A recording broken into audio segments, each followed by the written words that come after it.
Hello, and welcome to Waiting on the Trade, The Dream Journal, a mini-series discussing the original run of Neil Gaiman and Co.'s The Sandman. I'm Patrick Fitzgerald-Fleck, and with me is my constant friend and co-host, Matt Ledger. Hello. And joining us on this exploration of the dreaming is our good friend and frequent guest host, Mike Drew. Salutations! I'm peachy keen to be here. All right, gentlemen, this episode we're kicking things off with Volume 1, Preludes and Nocturnes. Matt, you want to give us a quick rundown of what happens in Volume 1? In Volume 1 of The Sandman, we meet Morpheus, also known as the King of Dreams, also known as Cthulhu, also known as Lord Lazoral, also known as the Prince of Stories, also known as Just Dream. And we see the consequences of mortals meddling in his affairs. Initially, Dream is trapped by a British cult leader, stripped of his objects of power and held prisoner for a human lifetime. After Dream escapes, he seeks out his artifacts, and he finds that mortals and demons alike have taken advantage of his absence. At the end of this volume, we're introduced to the first member of Dream's family. And that's the book. We did it. We read it. All right. Hey, pack it up. Let's go home. All done. We did it. True. No, Pat, do you want to explain how this mini-series will work? Okay, so this mini-series is going to be more structured, hopefully. More focused, obviously. Oh, yeah. You can tell by how the intro's going. Obviously. We each brought our own discussion question to help narrow our gaze into the Sandman and its series. Mike, you remembered to write down a discussion question, or should I say, you remembered to pick a discussion question, right? I'm sure I picked one or two or something. Well, why don't we start with yours? Oh, sure. Let's do it. My two questions were about trying to determine what the most heart-wrenching death in this volume was. And I had a secondary question about why the art is... First, let's take them one at a time.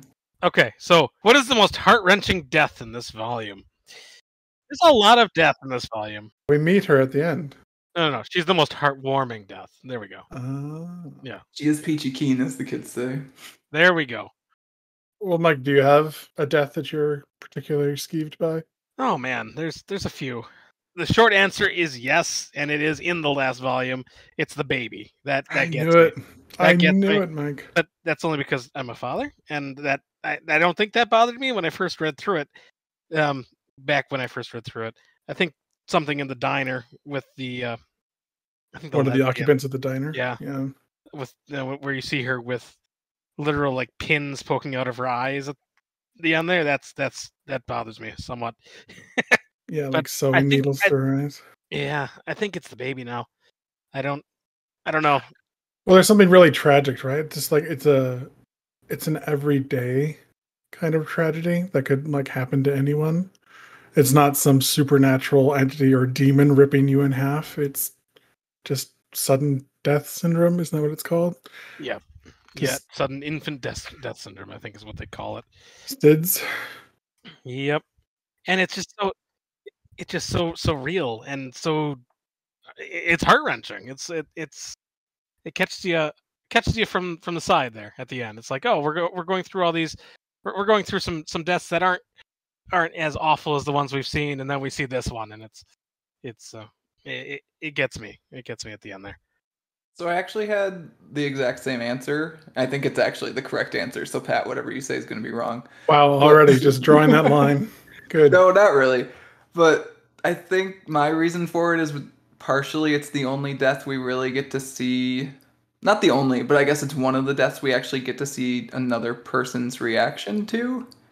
And I think that's part of it because we see lots of people die, but it matters to varying degrees throughout the book. But on this page, like, this baby's death really matters, right? Like, that transition from the mother carrying the bottle to that word balloon that's, like, a really scratchy and just, like, forceful no, and it's got a red background in the word balloon. Like, I think it's...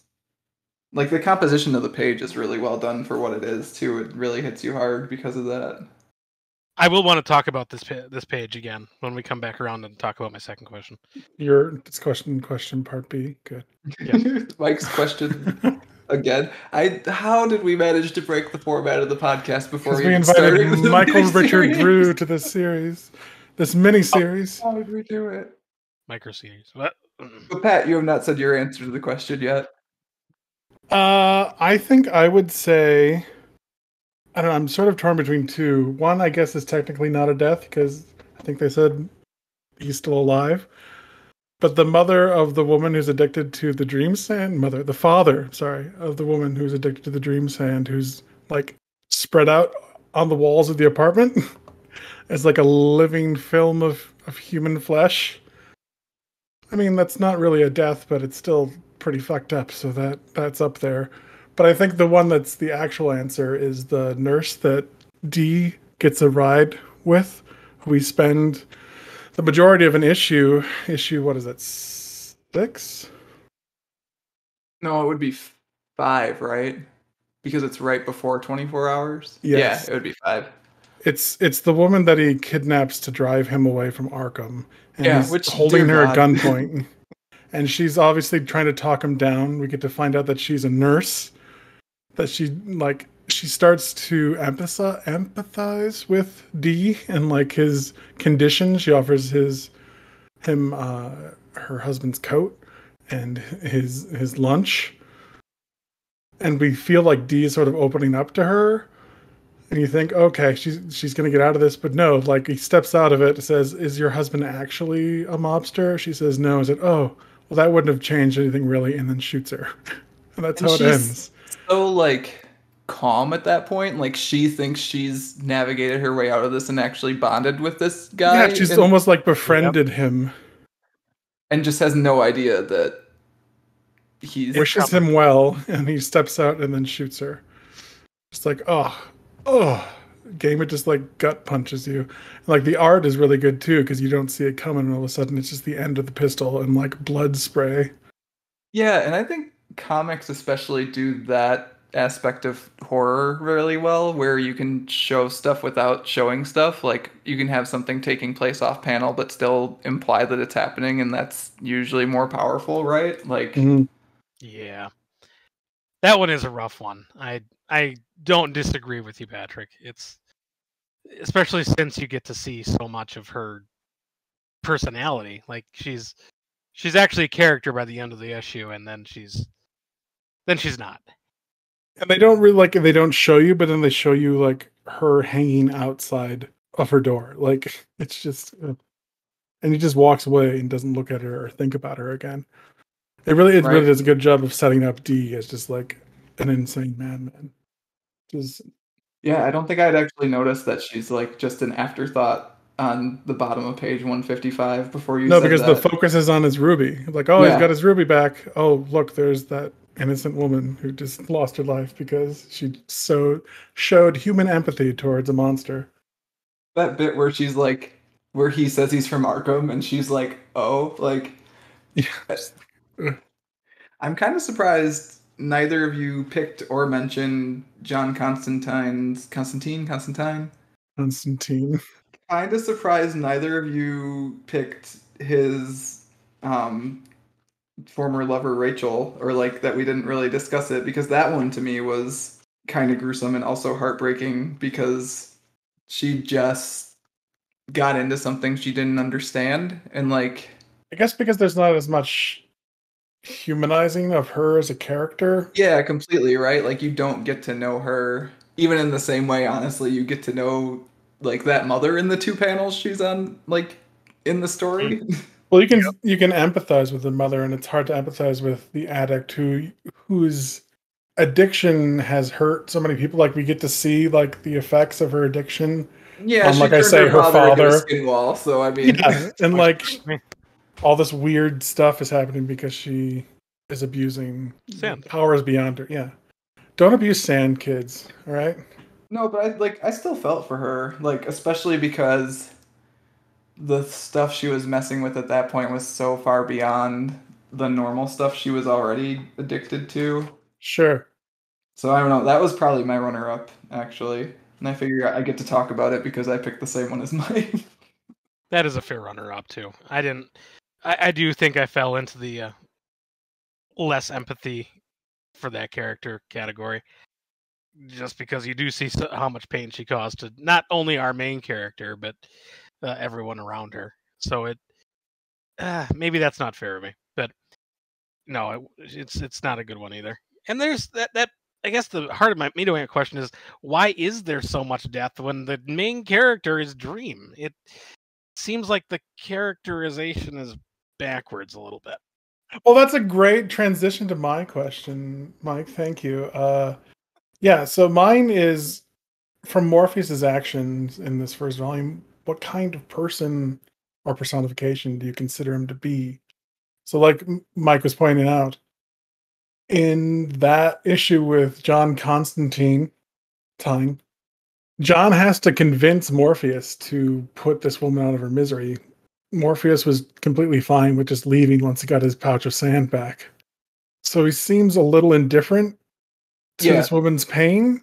Like, what do you guys think about our friend I was Dream? thinking about how to like succinctly wrap this up earlier today, and I think my like summarized statement, which probably needs to be unpacked, is Morpheus is cold but can be reminded that he should not be. If that makes sense. But it takes an external source to remind him not to be. Yeah, and that happens a couple times in this volume, actually, right? It happens when John like asks him to put Rachel out of her misery, and he's like, I'm not sure exactly if it's a smile when he does that, but like it looks like Sam Keith is drawing him smiling as he kind of sends her off into sleep and then death. That panel on 102 where he's kind of covering her body, like it looks like a twinge of a smile. I don't think I noticed that. It's probably questionable, honestly. I mean, I think the smile is more that it's her at peace that he's smiling at. Well, that's the thing, right? Is like, if he didn't care, why would he be smiling, right? He would just be, oh, I did my job. And in that same volume, John asks him for that favor where he's like, hey, could I have nice dreams for once? My dreams have been really bad for 10 years.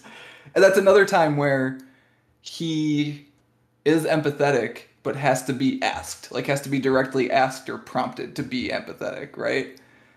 And it definitely happens in the last issue, the death issue, where he's basically just like, he's depressed, right? Like he may even be clinically depressed. He's like, yeah, I did this thing and I thought it would make me happy and it didn't, and I'm still not happy. What's going on?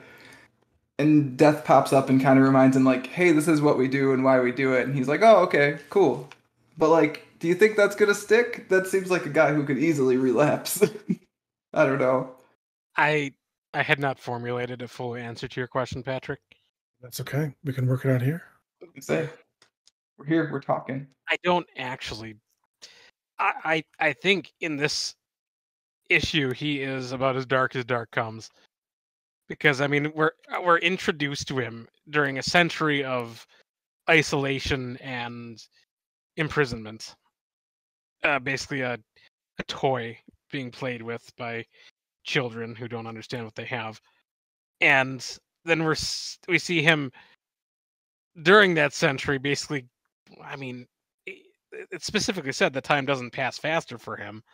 So I can imagine if Destiny was insane in this, he probably, like, Morpheus wasn't all put together at the beginning either. So I don't know.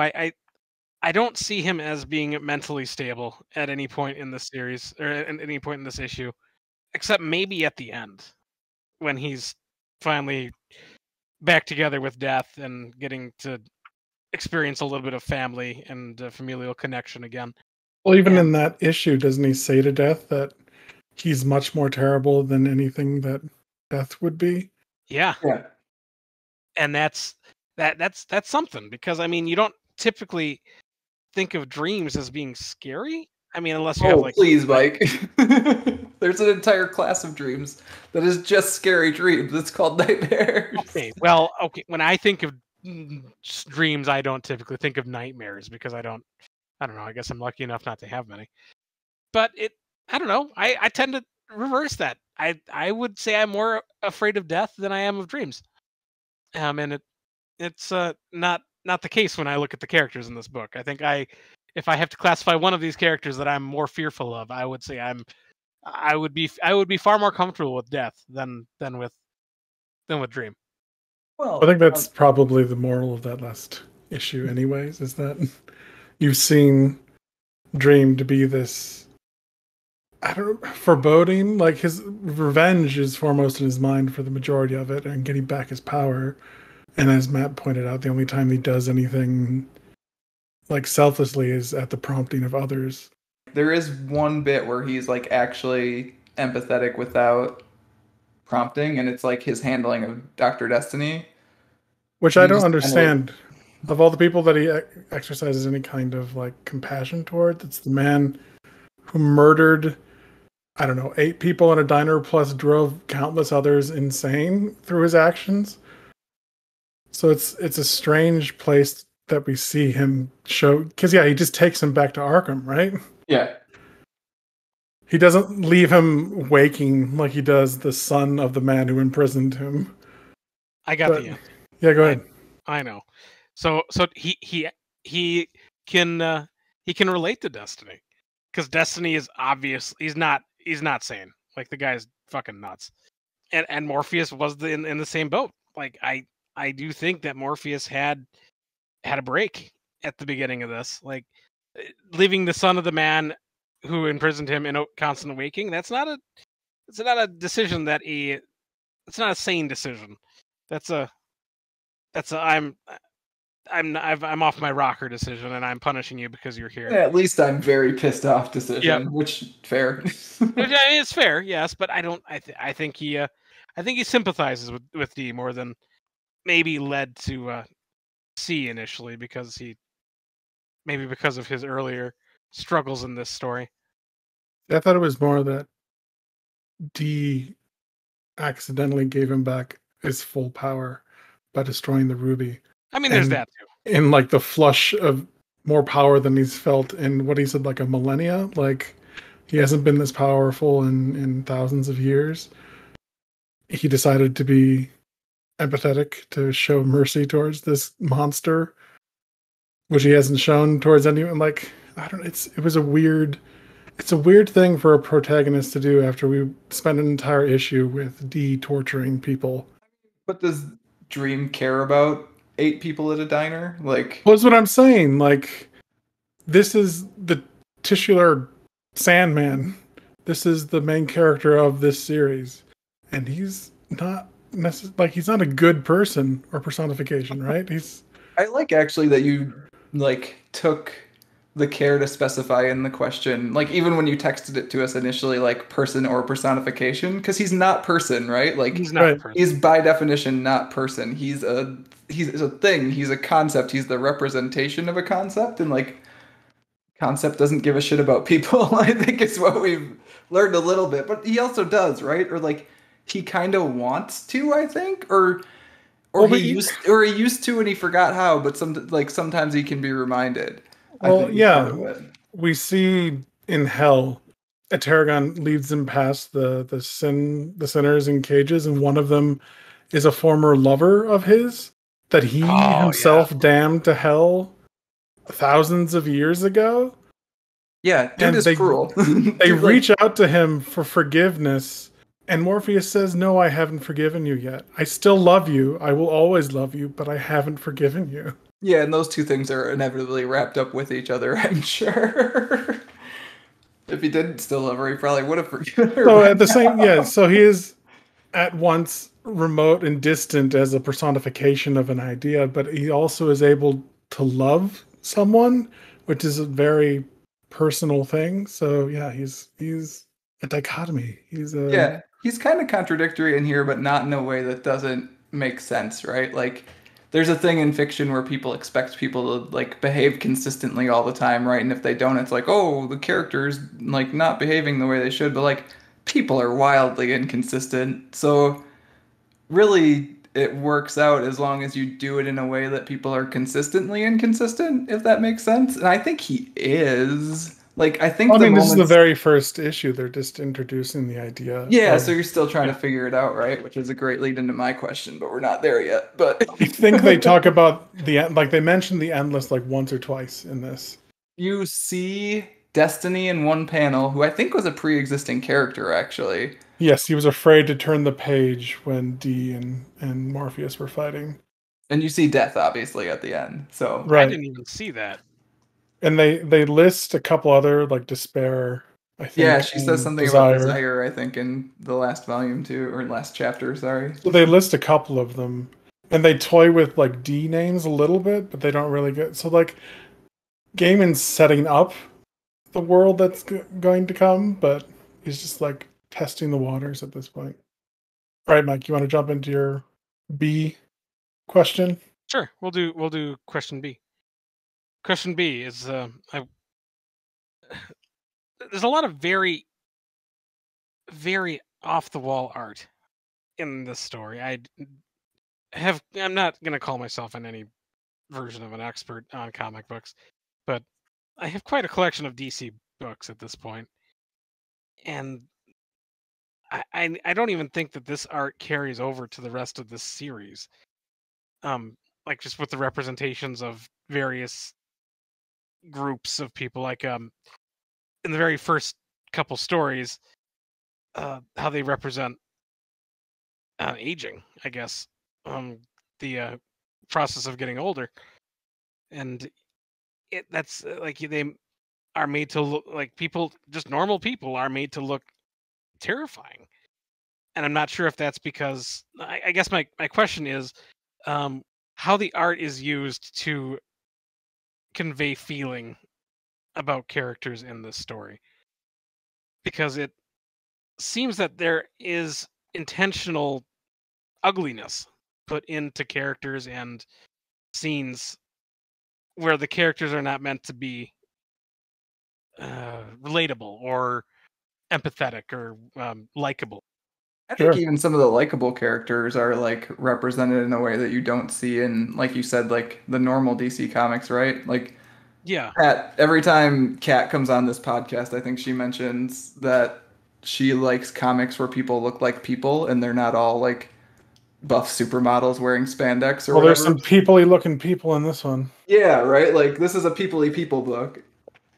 And I think part of it's just because that's who the artists are in this one. And like, not to tip my hand, but I want to talk about the art change as part of my question when we get there. So I'm probably not going to go super deep into that right this second. But the other thing is like, it's a horror book, right? So it has to be like, it has to be unsettling and like, it has to be weird and it has to be quote unquote real, right? Because you're like, it's not a power fantasy like a superhero comic. It's supposed to skeeve you out. It's supposed to like make you afraid. So especially initially, like it's definitely a horror book. I think as you transition towards the back half of the book, it's I think it. more of a fantasy? I Question think the mark? horror gets more fantastic, if that's what you're talking about. But I think Okay, yeah, that's close to what I'm saying, I think. it never strays too far from the grotesque. I mean, it's always there, and I think that's what you're sort of getting at, Mike, is that there's always an underline of unease. Like there's always something there, either gore or like you like disfigured people or yeah, the demon hellscapes that were brought to. Or even just like a simple shadow, like in the last volume with Death, which I think is the least horror volume of all the, or chapter. God, Mike, now you got me doing it. sorry. Even in that last chapter, they're the pigeons, like the shadows on their wings, I think, are meant to continue to give you that sense of like there's something there besides the real world. Like there's an undercurrent of like more serious and more supernatural stuff that like this book is going to deal with. Inversely, like you see various scenes where the art is, yeah, I guess, far less scary. Like I'm gonna redirect back to the page with the baby death. My volume has 228, where like the art, it, it's not a scene like okay, the depicted thing is terrifying to me, utterly terrifying. But like, it's not it. This page for some reason is there's I'm sure there's others that I would be able to point out to that are I see that are far more comforting than others.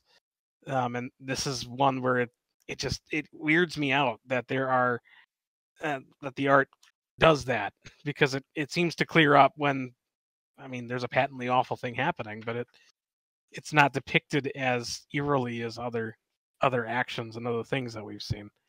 Well, I mean, part of that's what Pat was saying earlier, right? About this is supposed to be depicted as a moment that's just taking place in the world, and it takes place all over the world all the time, right? And that's part of what's scary about it, is this could happen at any time, and that's part of why it skeeves you as a parent out, I think. Yeah. So there's that, but like we can also pick it apart further, right? Like the top 5 panels are kind of like orderly. There's the 2 panels at the top, there's 3, and they're kind of like all not even, but like there's an order to it, right? Like your eye Yeah. kind of sees it as a stack of panels.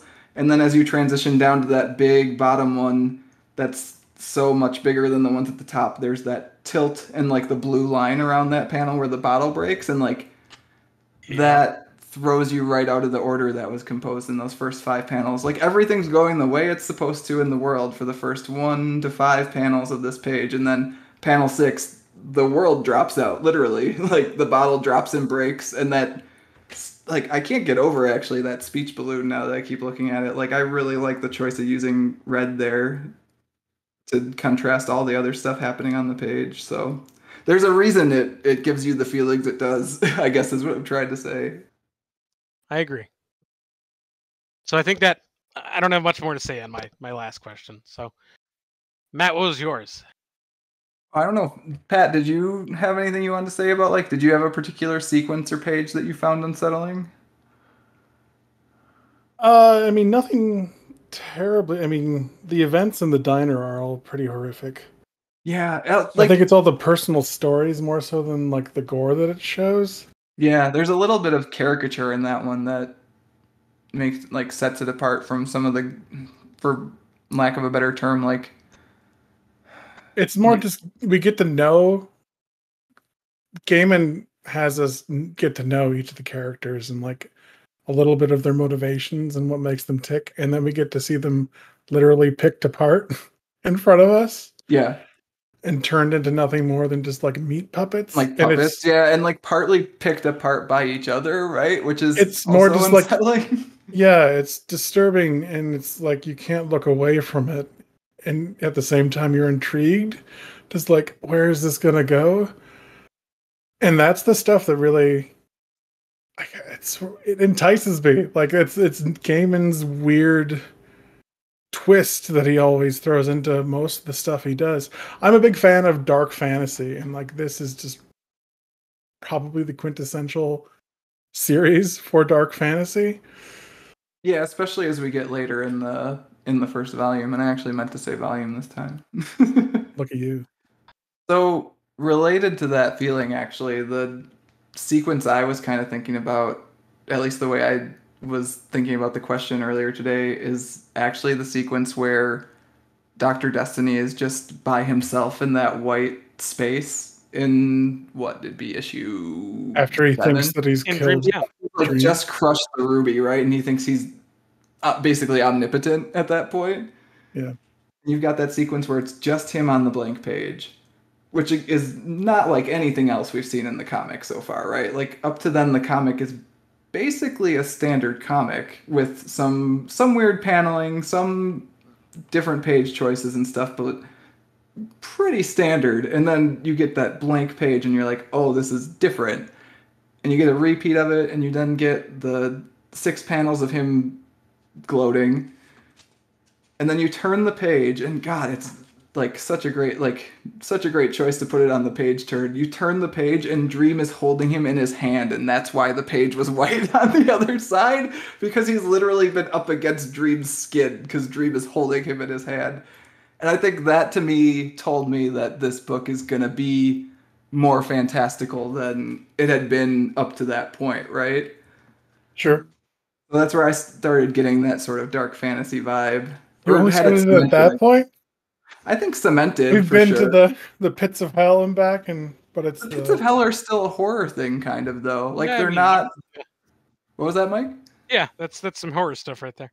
Like it's not as fantasy. It's more in the wheelhouse still of hey, we're doing a horror book, but like the Right. personification of dreams now is like literally larger than life, and holding you in his hand is a pretty big moment to me. And like it's unsettling in a different way, not unsettling in like a scary way, but unsettling in an unnerving way, right? Sure. Yeah, but yeah, I guess I don't know. Like I was trying to think about your rebuttal of it, like the hell stuff being the moment that it could be that like it turns into a dark fantasy, and I think I think if it were just the fact that he makes deals with the three lords of hell and like there's a obviously a personal history between him and Lucifer, that gets more fantasy for me. The fact that Lucifer sees him as an equal, if not a rival, because Dream has always been like he was there when Lucifer fell. yeah, and I think the the rap battle in hell is definitely Not my more. favorite part, but yeah. Really, I quite like that bit. Dance off. Dance off to save the universe. Wait, no, that's Marvel. I don't know. I think that gets back into like the art shift that I think you'll address in your question coming up, Matt. That Yeah, I think we're basically there, right? So yeah, my question is for you guys, in what chapter of this book does Sandman become Sandman? Which is to say, like, where is it recognizably the series that it's going to be for the next, what, it's 60 issues, right? So 50 some and change. Like, at what point would you be like, oh, this is Sandman. Like, this is the book that I'm going to be reading for the next 50 issues. And, like, this is what I have, like, what I expect the rest of it to be like. Because we've already all read all of it, obviously. Oh yeah. I think it's the last one for me. Like I there I think I do expect there to be an undercurrent of darkness, of course, throughout the entirety of it. But I think it doesn't until we actually get to the end where we're with death. I don't think that I really feel that it's Sandman quite yet, that he's quite all there. Like he's assembling himself, it almost seems, throughout this book until the I mean literally at times. Yeah. yeah, Yeah. until he ultimately gets all of his parts back, but isn't able to function correctly. And at the end, we're finally seeing him. I mean, still partially, yes, but finally getting to a point where he can act as a whatever individual, whatever he is, an individual personification.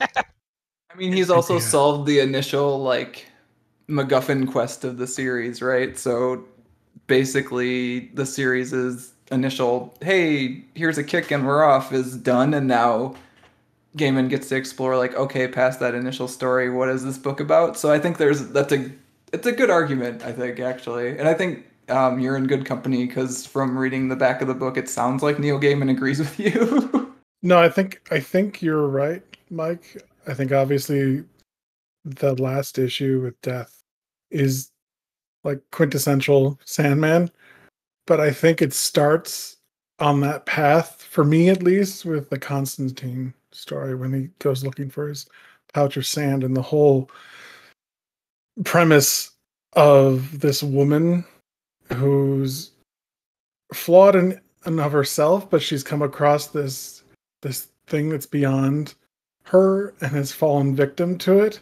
Just really feels like Sandman to me. Yeah, it really does, right? And I think part of that is that it's a story that's not actually about Dream, which is the secret of Sandman, is that so much of it's not actually about Dream. Yeah, and I love that. I'm pretty sure it's a future story, but there's a now you're gonna have to help me with the hero's name, but there's a transmuter hero who can like form their bodies into different elements, and Oh, it's you're like an talking about Lady Egyptian curse. Metamorpho, another reason that this book is DC as hell. Yeah, and but that one I really appreciate because I love her story. It's so tragic, Yeah.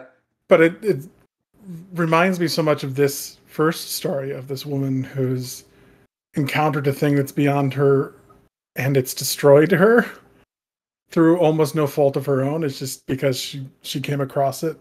And it's just I think yeah, I think that story is where we see the first taste of what the Sandman series will become. I definitely think it has a lot of elements that are like key elements of the series, right? Like you kind of get Dream's struggle with himself too, of like what kind of person he is, which I think really interests you, Pat, obviously, because it was your discussion question of like Right. what kind of person is the Lord of Dreams? Like he's still figuring it out himself after having been trapped for a lifetime. So yeah, I think that's a good argument too. And as I was thinking about it, I think you could really almost make the case for anywhere between that issue and the last issue. I don't think it's one of the first two. I think the first two are out. Because the first one's just set up and nonsense, and like it's basically a Crypt Keeper tale or something, right? Like it's whatever. But interestingly, Gaiman does take a few of those characters and we come back to them later. In the Yeah, but series. that's just because he's very good. You didn't know that. Set up and payoff, man. It's so good. It's just because he's very good. It's not because he actually knew what was going on. Or maybe he did. Feel free to at me.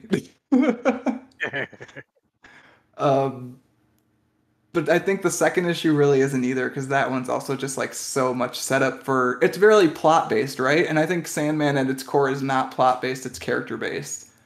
Yeah. And that third issue is the first one that's character based, which is why I think that's a good choice. Well, the first issue we spend time with characters we're not gonna see. Like, No. Yeah, and also like One's who gonna cares? die, the I don't other care one's gonna about be- like yeah. Aleister Crowley the second or whatever Yep. his name is. right? Yeah. Like a bunch of old evil British guys got their comeuppance. Cool, did it. I'm glad. The start But of like material. Rachel, I care about. Constantine, I care about. Like even Chaz, I kind of care about in that story, although partially because I've seen Chaz and other stuff. But Yeah. Read Hellblazer. It's great. yeah. For me, actually, I think it's the art shift that solidifies it for me, because I think a lot of the elements of Sandman are there in 3 and 4, and I think 5 is the last one that Sam Keith does the pencils for, because that's the one where he's in the car with the lady who's driving him, Dr. Destiny. Yeah. Let's get her name. I'm gonna look it up. Go ahead. I don't. Does she have a name? She must have a name. That's a Neil I think Gaiman she introduces story. herself. Yeah. I'll find it. Keep going. Okay, Rosemary it is. I just saw it. There you go.